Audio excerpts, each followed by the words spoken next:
हाय दोस्तों, good morning. आज अपन भारतीय संविधान के अंतर्गत अनुसूचियों का उल्लेख करेंगे।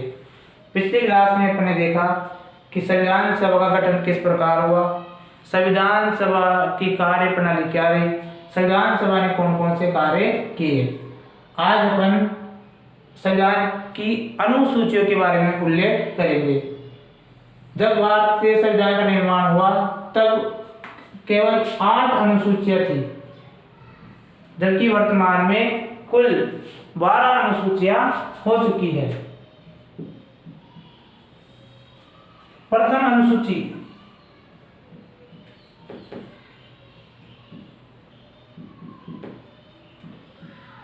भारतीय संविधान की प्रथम अनुसूची के अंतर्गत 28 राज्यों व 8 केंद्र शासित प्रदेशों का उल्लेख किया गया है। प्रथम अनुसूची के अंतर्गत 28 राज्यों व 8 केंद्र शासित प्रदेशों का उल्लेख किया गया है। द्वितीय अनुसूची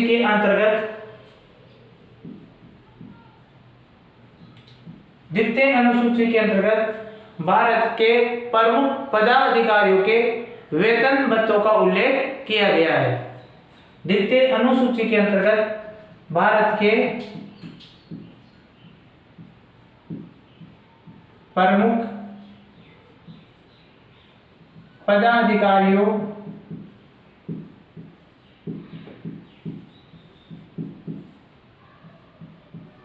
के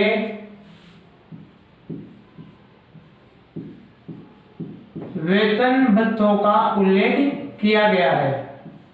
इसके अंतर्गत भारत के राष्ट्रपति, उपराष्ट्रपति, प्रधानमंत्री, समस्त राज्यपाल, मुख्य न्यायाधीश, समस्त मुख्य न्यायाधीश, संघ लोक सेवा आयोग के अध्यक्ष सदस्य, मानवाधिकार आयोग के अध्यक्ष और सदस्य आदि सभी आयोग के अध्यक्ष सदस्य, उनको कुल कितना वेतन प्रदान किया जाएगा, कौन कौन से भत्ते जारी किए जाएंगे, इन सब का उल्लेख संविधान की द्वितीय अनुसूची में बताया गया है।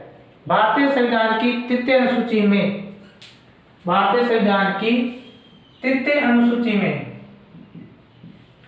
भारत के प्रमुख पदाधिकारियों के शपथ संबंधी कार्यों का उल्लेख किया गया है। भारत के प्रमुख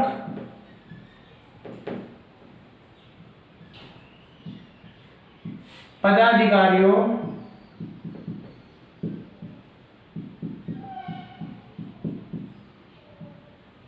की शपथ ग्रहण का उल्लेख किया गया है। लेकिन भारत के प्रमुख राष्ट्रपति, उपराष्ट्रपति,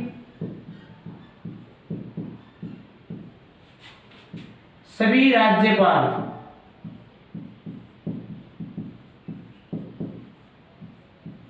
तृतीय अनुसूची के अंतर्गत शपथ ग्रहण नहीं करते हैं।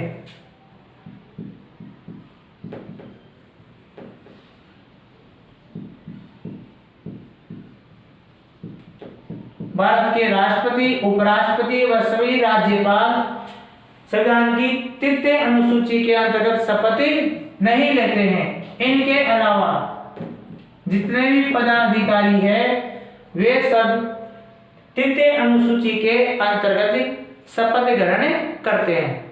भारतीय संविधान की चौथी अनुसूची के अंतर्गत राज्यसभा में राज्यों के प्रतिनिधित्व का उल्लेख किया गया है। चतुर्थ अनुसूची में राज्यसभा में राज्यों के प्रतिनिधित्व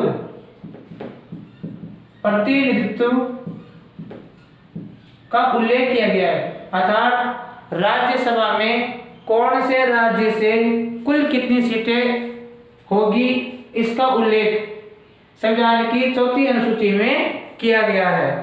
भारतीय संविधान की 5वीं अनुसूची में SC व ST के प्रशासन संबंधी नियमों का उल्लेख किया गया है। भारतीय संविधान की 5वीं अनुसूची में SC अनुसूचित जाति व ST अनुसूचित जनजाति के प्रशासन संबंधी कार्यों का उल्लेख किया गया है। संविधान की 6ठी अनुसूची में, भारतीय संविधान की 6ठी अनुसूची में असम, मेघालय, त्रिपुरा, मिजोरम इन 4 राज्यों के प्रशासन का उल्लेख किया गया है।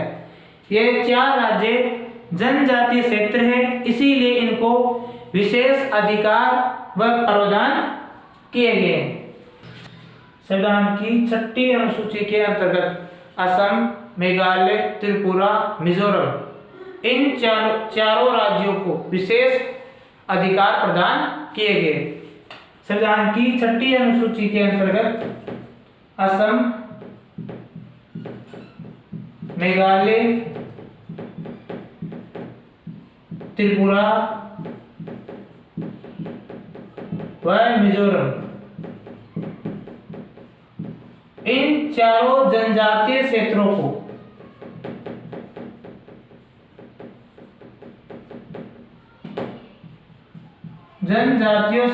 को प्रशासन संबंधी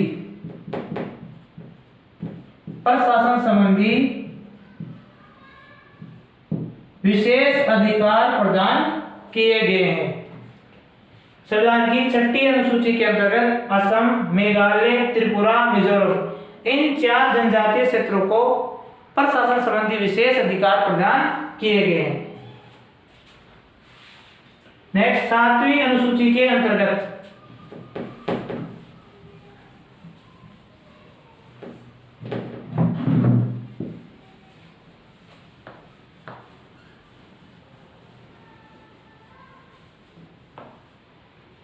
सातवीं अनुसूची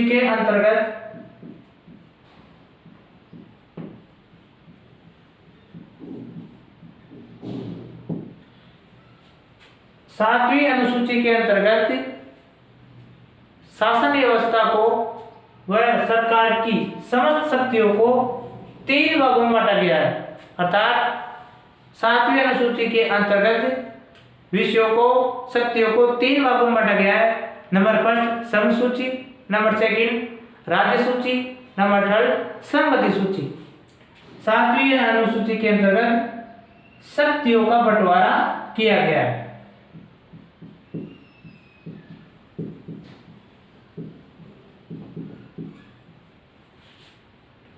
इसमें विषयों को 3 भागों में बांटा गया है। फर्स्ट संघ सूची। संघ सूची में जितने भी कुल विषय हैं उन पर केवल कानून बनाने का अधिकार केंद्र सरकार को रहेगा, जबकि राज्य सूची के अंतर्गत कुल जितने विषय हैं उन पर कानून बनाने का अधिकार केवल राज्य सरकार का रहेगा।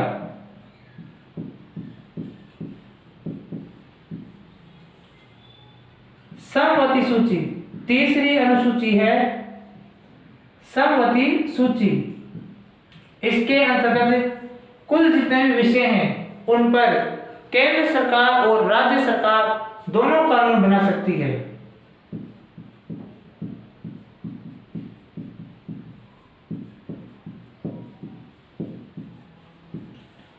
क्वेश्चन पुट होगा कि केंद्र और राज्यों में शक्तियों का बंटवारा कौन सी अनुसूची के अंतर्गत किया गया है? 7वीं अनुसूची के अंतर्गत। शक्तियों को कितने भागों में बांटा गया है? 3 भागों में बांटा गया है। संघ सूची, राज्य सूची, संबंधी सूची। संघ सूची पर कानून बनाने का अधिकार किसको है? केवल केंद्र सरकार को है, जबकि राज्य सूची पर कानून बनाने का अधिकार राज्य सरकार को, और समवर्ती सूची पर केंद्र सरकार भी कानून बना सकती है, राज्य सरकार भी कानून बना सकती है। लेकिन विरोध की स्थिति में राज्य सरकार के कानून मान्य न होकर केवल केंद्र सरकार के कानून मान्य होंगे। 8वीं अनुसूची के अंतर्गत 8वीं अनुसूची के अंतर्गत इसमें 14 भाषाओं का उल्लेख किया गया था। जब संविधान का निर्माण हुआ तब केवल 14 भाषाओं का उल्लेख किया गया था।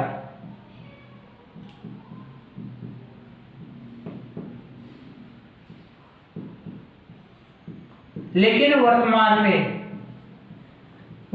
में कुल 22 भाषाओं का उल्लेख किया गया है।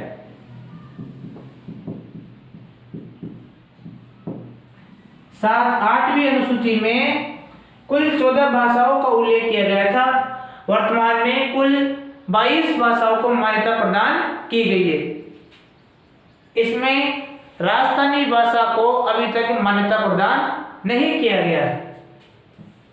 21वें संविधान संशोधन 21वें संविधान संशोधन 1967 के द्वारा 21वें संविधान संशोधन 1967 के द्वारा 15वीं भाषा के रूप में सिंधी को मान्यता प्रदान की गई।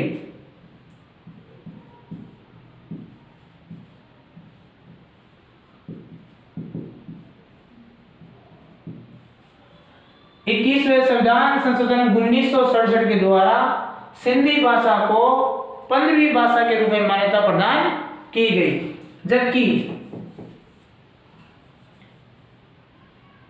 71वें संविधान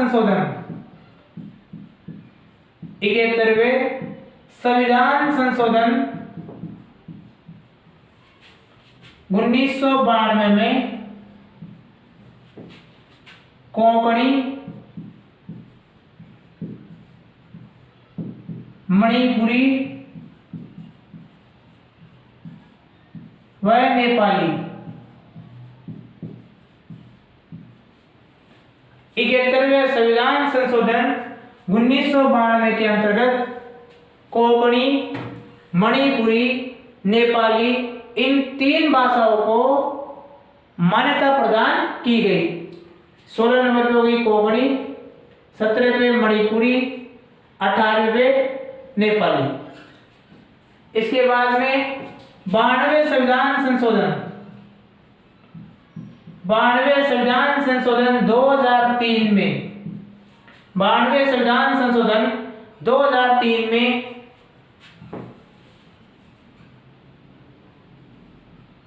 मैथिली, संथाली,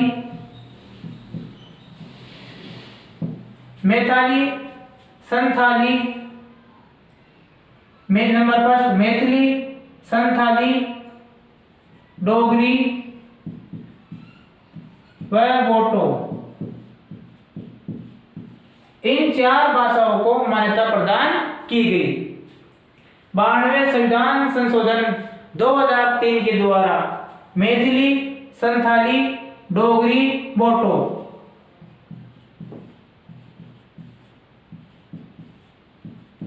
ये कुल 22 भाषाओं का उल्लेख किया गया है। वापस देखो, 8वीं अनुसूची में कुल 14 भाषाओं का उल्लेख किया गया था। वर्तमान में कुल 22 भाषाओं का उल्लेख किया गया है। 21वें संविधान संशोधन 1967 के द्वारा सिंधी भाषा को 15वीं भाषा के रूप में मान्यता प्रदान की गई, जबकि 71वें संविधान संशोधन 1992 के द्वारा कोंकणी 16वीं भाषा, मणिपुरी 17वीं और नेपाली 18वीं भाषा के रूप में मान्यता प्रदान की गई। 92वें संविधान संशोधन 2003 के द्वारा मैथिली 19वीं, संथाली 20वीं, डोगरी 21वीं और बोटो 22वीं भाषा के रूप में मान्यता प्रदान की गई। राजस्थान सरकार के द्वारा राजस्थानी भाषा को भी 8वीं अनुसूची में उल्लेखित करने के प्रयास किए जा रहे हैं। 9वीं अनुसूची के अंतर्गत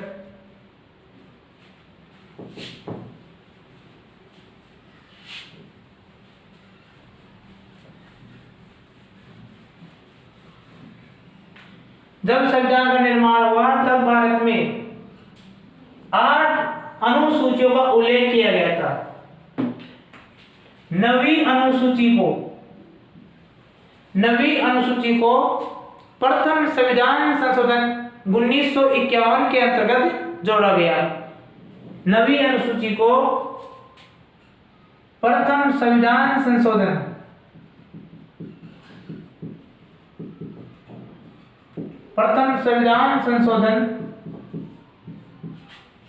1951 के अंतर्गत जोड़ा गया, जिसमें भू राजस्व सुधार,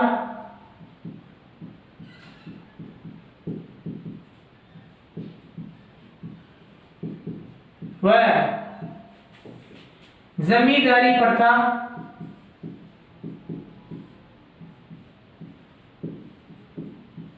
की समाप्ति का उल्लेख किया गया है। 9वीं अनुसूची के अंतर्गत भू राजस्व सुधार और जमींदारी प्रथा की समाप्ति का उल्लेख किया गया है। क्वेश्चन हो गया अपना, 9वीं अनुसूची को कब जोड़ा गया? प्रथम संविधान संशोधन 1951 के अंतर्गत भारतीय संविधान में 9वीं अनुसूची को जोड़ा गया। 10वीं अनुसूची को 52वें संविधान संशोधन 1985 के अंतर्गत संविधान में जोड़ा गया। इसके अंतर्गत दल बदल पर प्रतिबंध लगाया गया। 10वीं अनुसूची को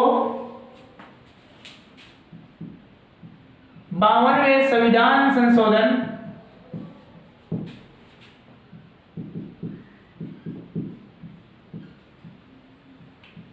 1985 के अंतर्गत जोड़ी गई। 10वीं अनुसूची को 52वें संविधान संशोधन 1985 के अंतर्गत जोड़ा गया, जिसमें दल बदल पर प्रतिबंध लगाया गया।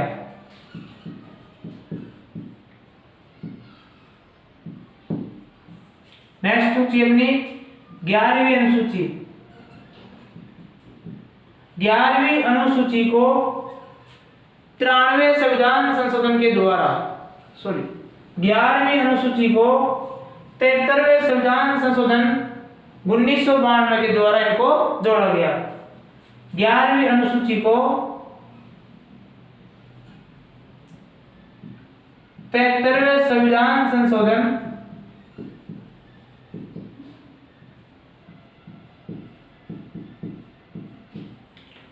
11वीं अनुसूची को 73वें संविधान संशोधन 1992 में जोड़ी गई। इसमें पंचायती राज व्यवस्था को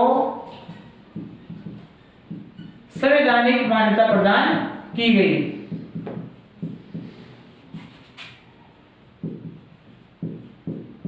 क्वेश्चन बन गया, 11वीं अनुसूची का संबंध किससे है? पंचायती राज व्यवस्था से। 11वीं अनुसूची को कौन से संविधान संशोधन द्वारा जोड़ा गया? 73वें संविधान संशोधन के द्वारा 1992 में 11वीं अनुसूची को जोड़ा गया। इस अनुसूची के अंतर्गत पंचायती राज व्यवस्था को संवैधानिक मान्यता प्रदान की गई और पंचायती राज को कुल 29 विषय प्रदान किए गए, जिन पर पंचायती राज व्यवस्था कानून व कार्य कर सकती है। अंतिम अनुसूची 12वीं अनुसूची है, जिसे 74वें संविधान संशोधन